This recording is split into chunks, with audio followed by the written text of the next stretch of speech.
Hello, hello, hello. Good morning. Happy Monday. Happy Mental Health Monday. Good morning. Welcome back. Welcome back in another day, another week to continue talking how to take care of our mental health. Today, I have a great tools. I have a great topic, a great conversation. Something that I have seen that a lot of our Haitians in my community that is very struggling. And this skill, it is intentional. These skills take a lot. This skill require emotional regulation. This skill require vulnerability. This skill require to put yourself out there. These skills require a lot of things. And this skill might seem very small. It might seem very simple, but it takes a lot of us to be able to practice this skill. And this skill it's intentional. We as parents is teaching our children not to do it. And then this is the skills in our community that they also see as weakness. It is very weak to showing these skills. Sometimes we thinking these skills make us feel weak. It doesn't make us feel independent.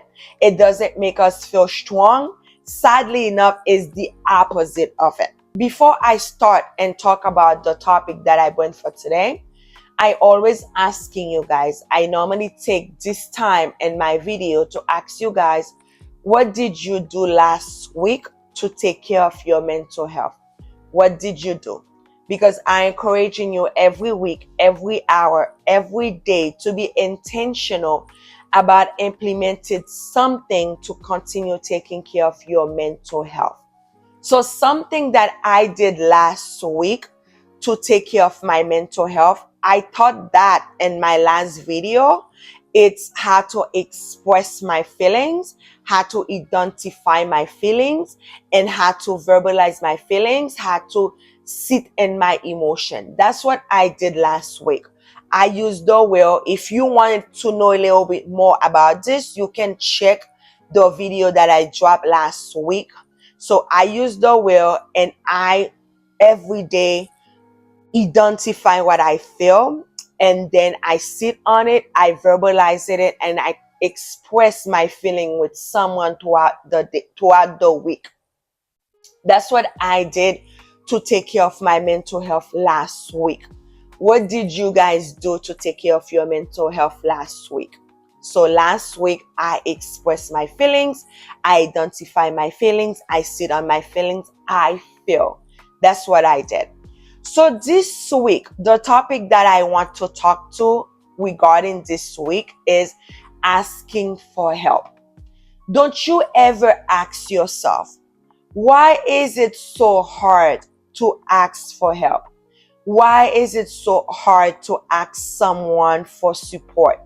Don't you ask yourself, where do I learn asking for help, asking for support is a weakness?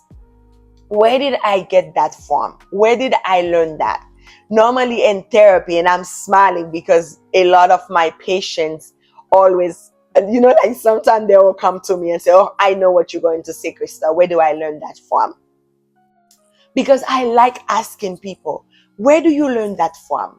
Who told you that asking for help was weak?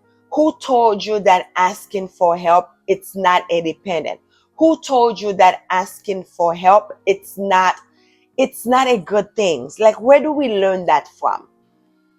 And as a parent, as a husband, as a wife, as a lover, as a friend, as a society, as a culture, we have to be very careful that we are not teaching each other that asking me for help is weakness. And I have heard it with my own ear, and I have seen it with my own eye, that in our culture, in our Haitian culture, how we make it seem like asking for help, or we say things like, oh, this he couldn't do, why does he have to ask me for help with this?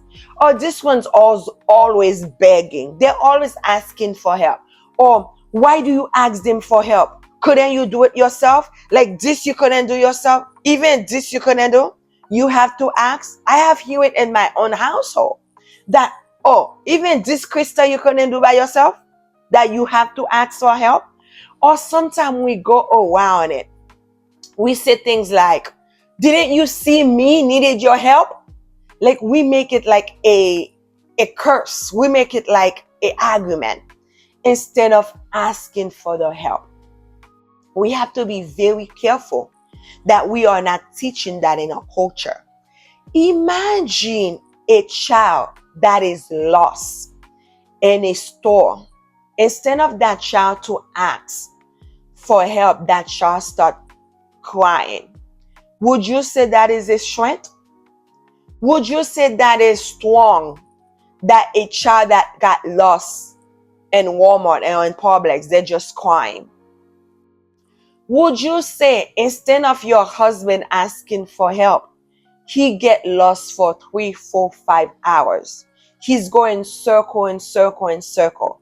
Instead of your husband stop to ask for direction, he refused. He rather get lost. He rather get lost for 2, 3, 4 hours instead of asking for help. Can you imagine a wife that get up? A wife that wake up and that have a headache. That headache make them feel so, like that headache give them nausea feeling and dizziness and wanted to throw up.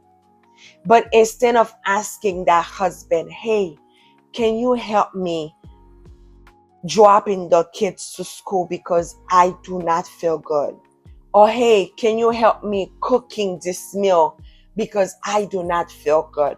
Or hey, can you call my boss and say I cannot go to work today because I do not feel good? Can you imagine that wife die driving to take the kids to school instead of asking that husband or that wife for support? Can you imagine? Now, would you say that is strength?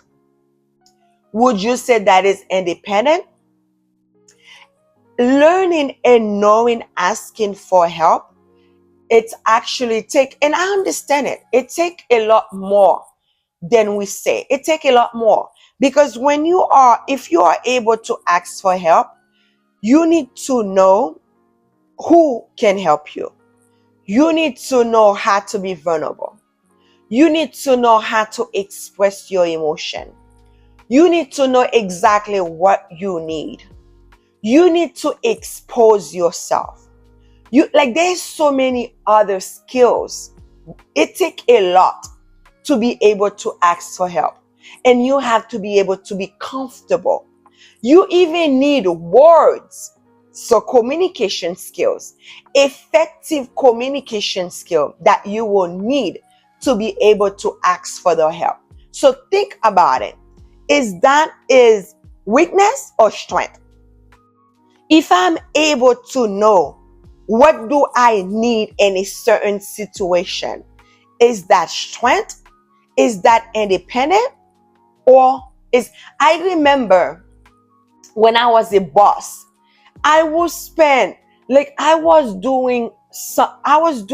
job that I was doing was a job for 2 or 3 people.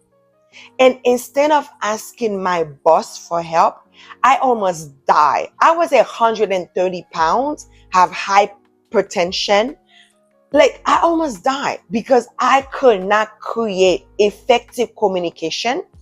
I didn't have the strength to be able to ask for the help.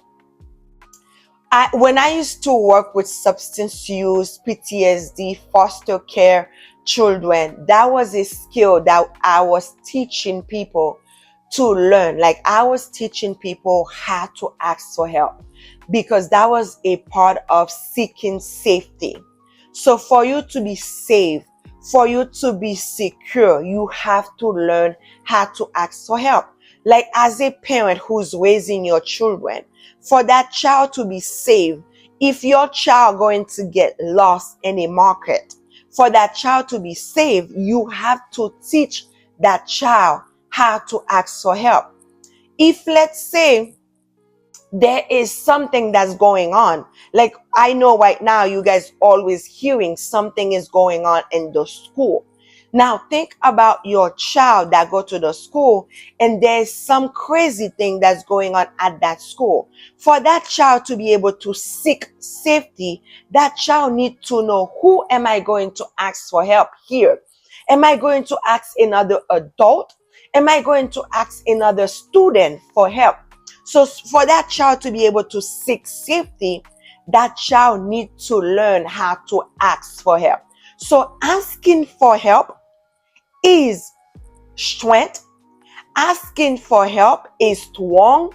What we thought when we ask for support, when we ask for help, when we ask for someone's support is a weakness in our culture. We thought that.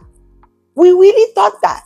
And we make each other believe that if you ask your neighbor for help, it's something weak. We have to be very careful.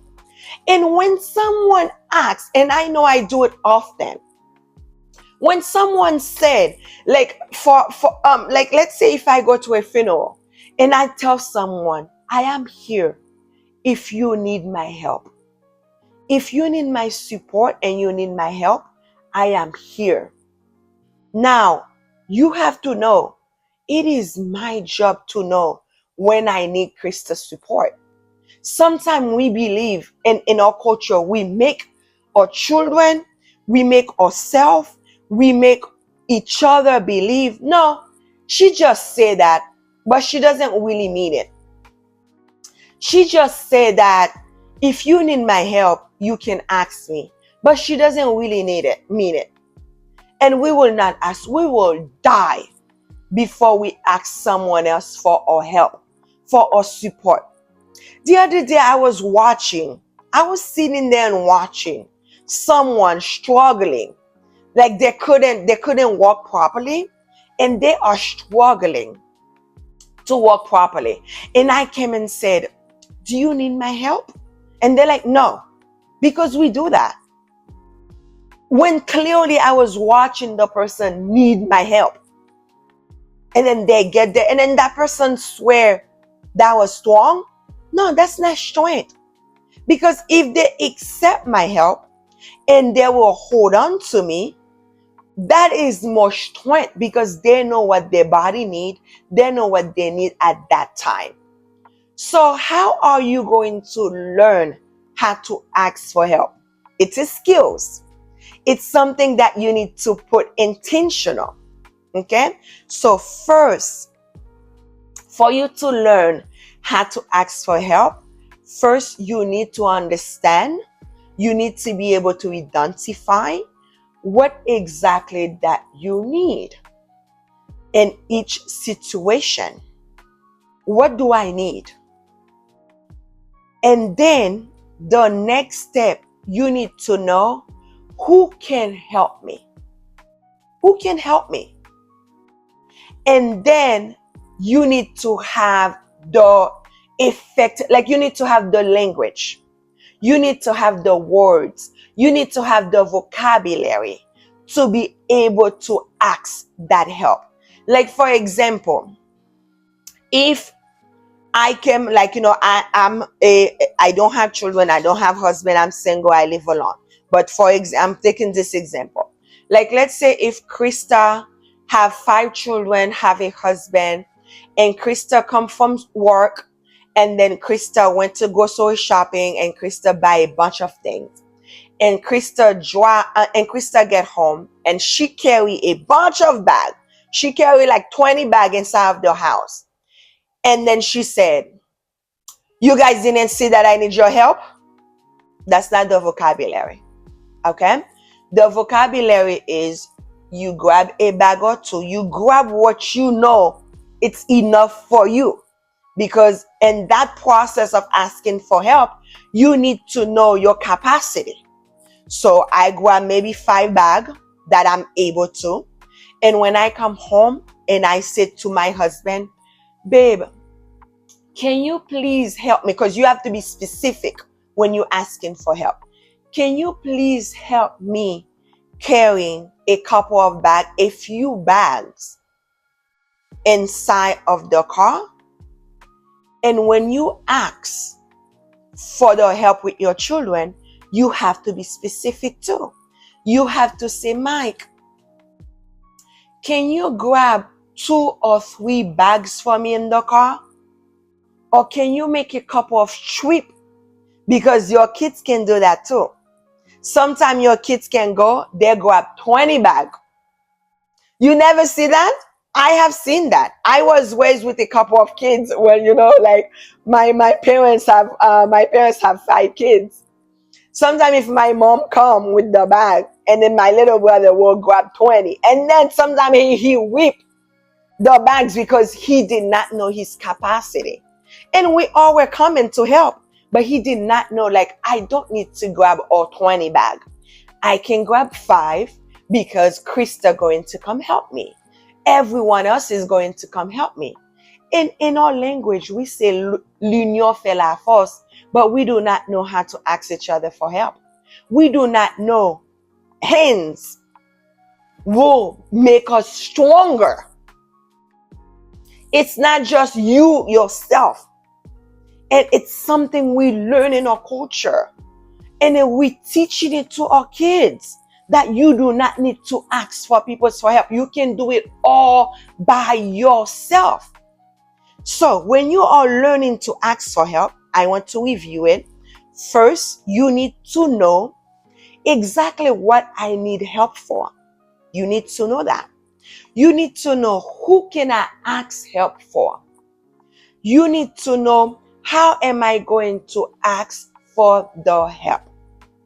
Another step too you need to know when you're asking for help is able to predict what will the person say.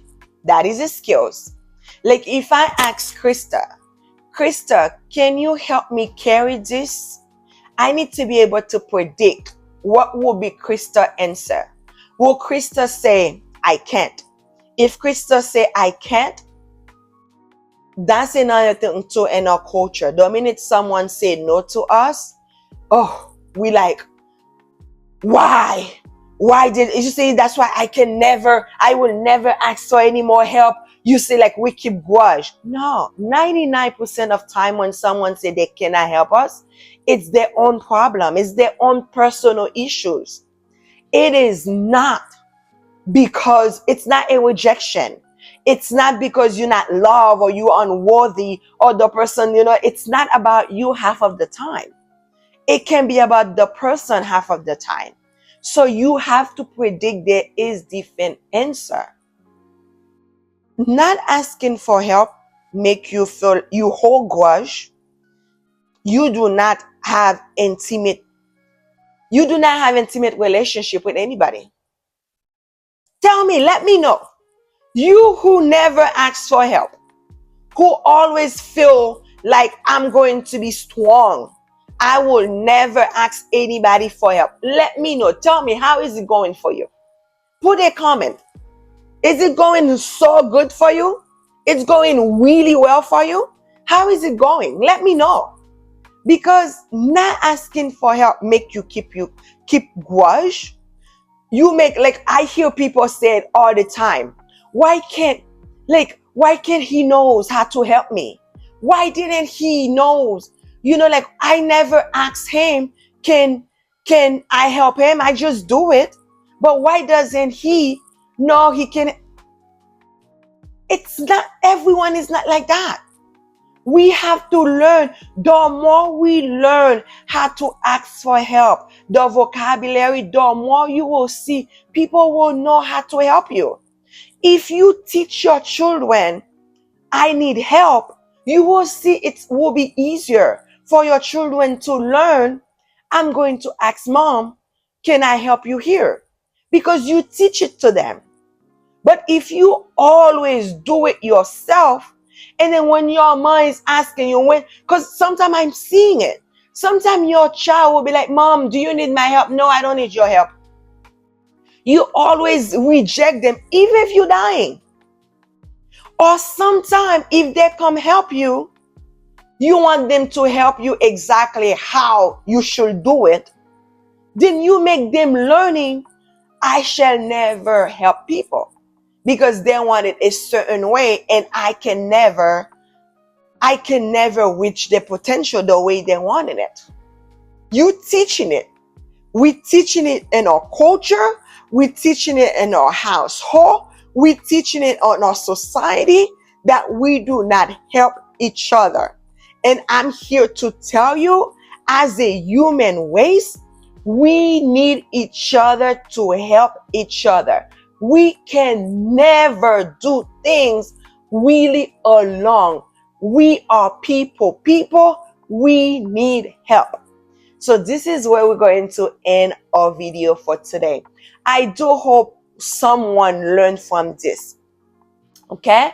Have a great Monday, you guys. Have a great week, and I will see you guys next time. Bye-bye.